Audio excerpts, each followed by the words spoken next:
Hi everyone, welcome to Yoga with Heini. I'm Heini, and in this video we're going to look at child's pose in detail.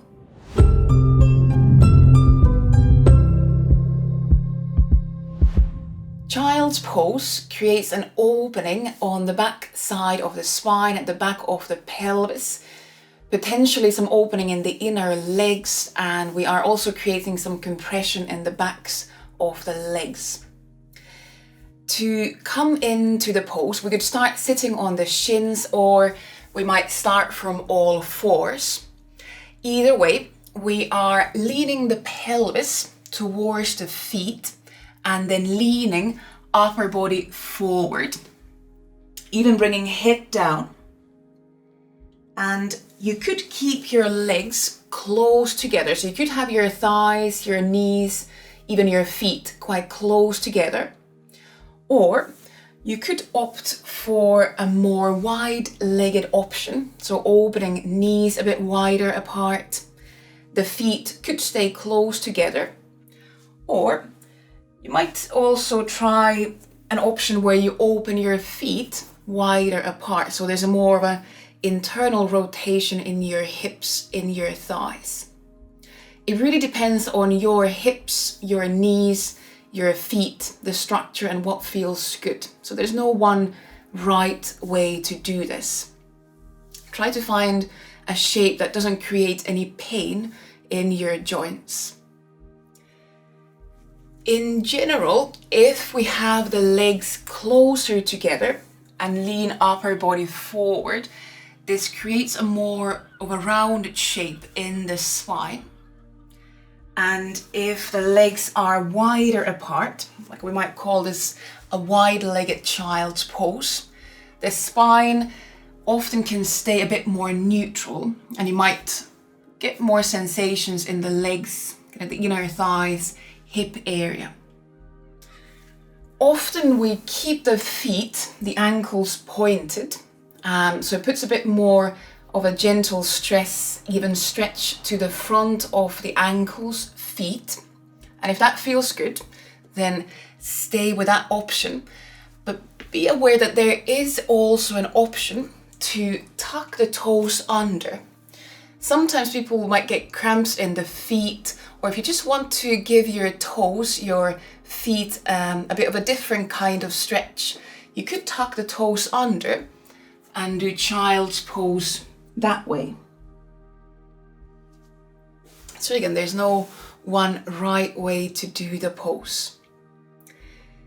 We have also options for the arms. So when we have come down into the pose, you could keep your arms overhead, either elbows resting on the mat.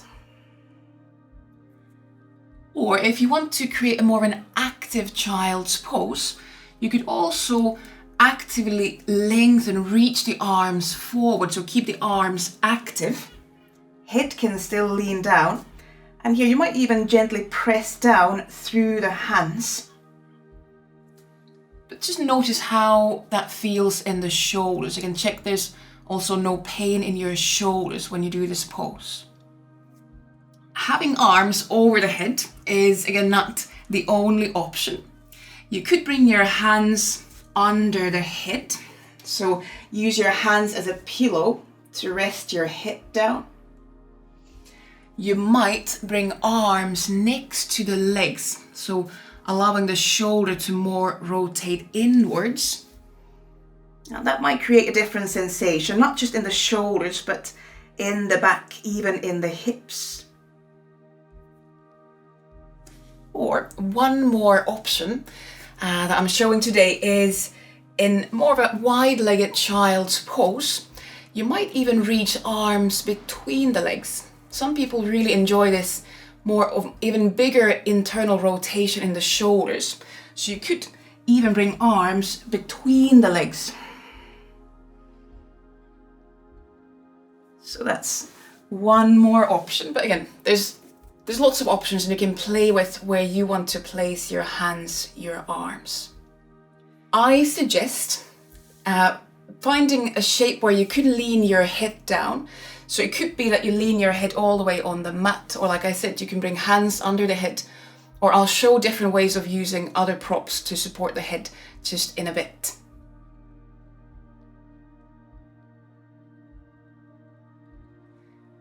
There's no one wrong or right way to breathe. Coming into the pose, whether you're coming from all fours or from a seat, I tend to often suggest exhaling as we kind of release, sink into the pose. But just as well, you could try breathing in, and that might be a completely different sensation, completely different experience. Inhaling, coming into the pose. So we can try different options, and while we are in the pose, the main thing is to keep breathing. So finding a shape, finding a place in the pose that allows you to breathe. If you feel that you are restricted breathing to your belly, breathing to your chest as you are leaning forward, I would highly recommend exploring breathing into your back. When we are leaning forward, it's almost like this kind of turtle shape. We are opening the back side of the body. This is a great opportunity to practice breathing to the back side. Breathing to the back of the ribs, even think of breathing down to the lower back. And you might find new dimensions and much more space on the back side of your body in that child's pose. So I suggest exploring that back space more.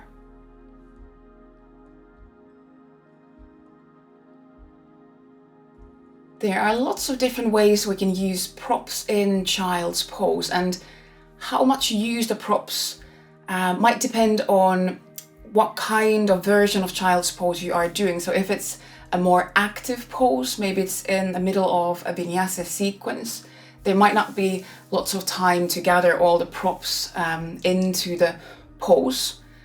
But you might be also doing the pose as a more relaxed option in a yin class, or maybe even in a vinyasa class. Maybe you are given more time to stay in the pose, and then there's of course more time to use the props as well. So one option is to use a blanket in child's pose, and you can use the blanket in lots of different ways. You could prop your knees, so you could bring a blanket or maybe a towel, just something soft under the knees. So if you feel the knees are tender when you put weight pressure onto the knees, then try cushioning your knees, and that might make it easier to lean forward. We can also use the blanket under the ankles. So if you get a very big stretch, a lot of stress in the ankles or feet when you do child's pose, take a blanket or a towel, make it into a little roll, and then place that under your ankles or under your feet. So, and it's sideways, so that you can place both of your ankles or feet on top of that support. So it might make the pose much more accessible if you feel it's really stressing the feet. We can also use this kind of rolled blanket or towel in the hip crease. If when coming into child's pose or staying there longer, you start to feel kind of pinch, almost pain in the front of the hips, like bone hitting bone.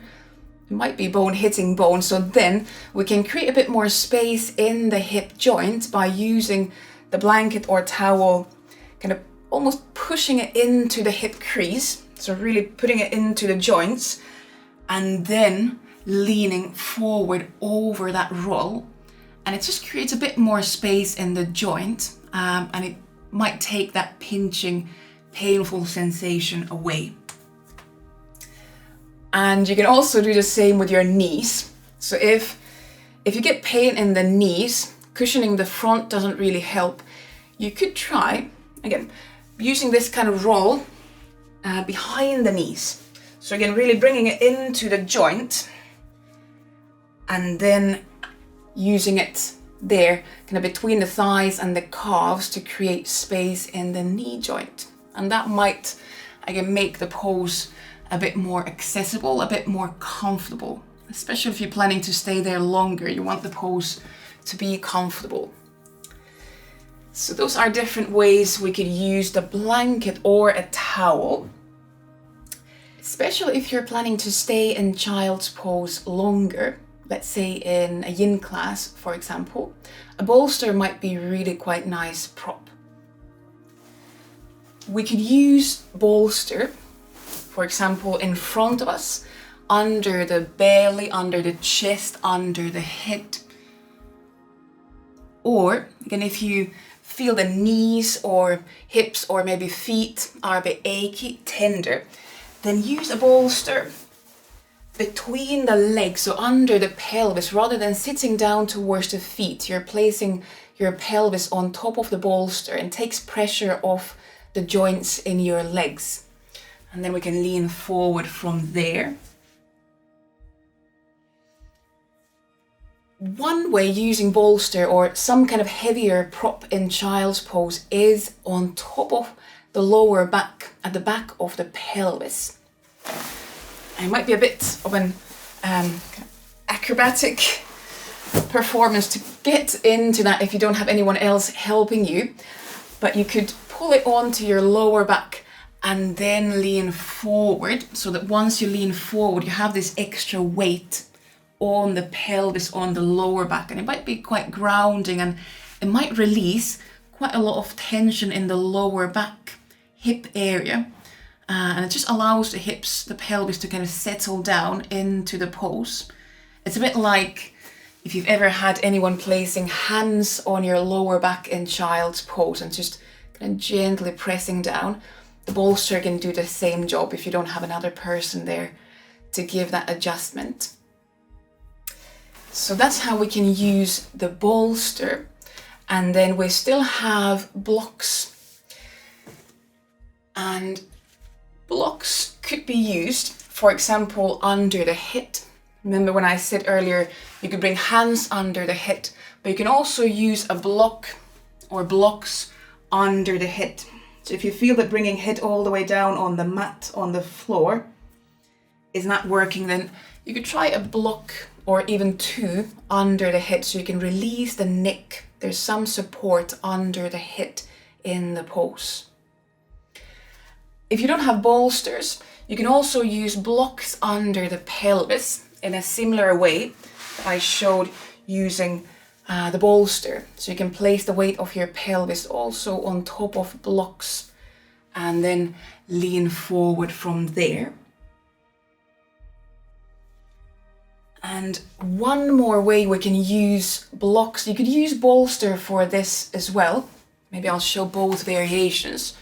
We can use blocks under the hands, under the arms, so as we lean forward, elevating the floor under the hands and then leaning forward might create some bit more stress around the shoulders and arms.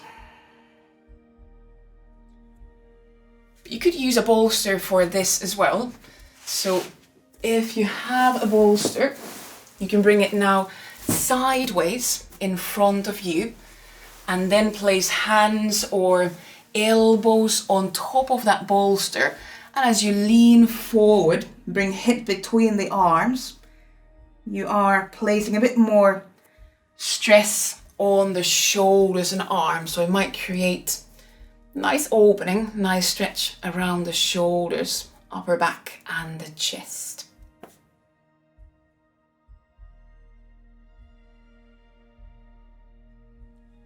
In general, child's pose is quite an accessible pose, but there's so many joints involved that injuries in different areas of the body might stop you doing the pose, or you might need to look for different alternatives, different options to do the pose. So injuries in the feet, in the ankles, in the knees, in the hips, along the spine and the shoulders, they can all make the pose painful, or you might find yourself a bit uncomfortable in the pose. So then think about if there's a way for you to use props to take that pain, that discomfort away. Or we can look at ways to do the pose maybe from a different orientation. So for example, you could do the pose lying down on the back and hug the knees in to your chest. Because it is the same shape, it's the same action you are doing in your body. You're just flipping the pose the other way around. And what this does, it takes the pressure, it takes the stress off your feet, your ankles. There's less pressure in your knees. You can modify more the stress that you have in your hips. So this might be a nice option for child's pose. Just again, flipping the pose the other way around. But remember that if you don't find any way, a pain-free way of doing a pose, a rather comfortable way of doing that pose, you don't have to do it. We all have different bodies, and even without injuries, there are poses that might feel uncomfortable. So don't force the pose into your body. You can always find a different way of finding that same action and same target area in your body. And of course, if you're pregnant, you might need to find a completely different way of doing the pose. For pregnancy, there is a way to do child's pose with legs wider open, so you're creating space for the belly, for the baby to be with you in the pose. So you can do the pose with legs quite wide open, maybe even a bolster in front of you, so that when you lean forward, you have that space for the belly, for the baby in the pose as well.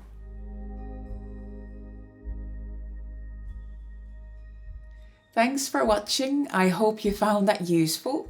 If you did, please click subscribe and hit the bell icon to get notified on new videos. I'll be posting lots more yoga related videos. And I also teach live stream online classes, and if you're interested in those, check the details in the description box below. I'll see you on the next video. Bye.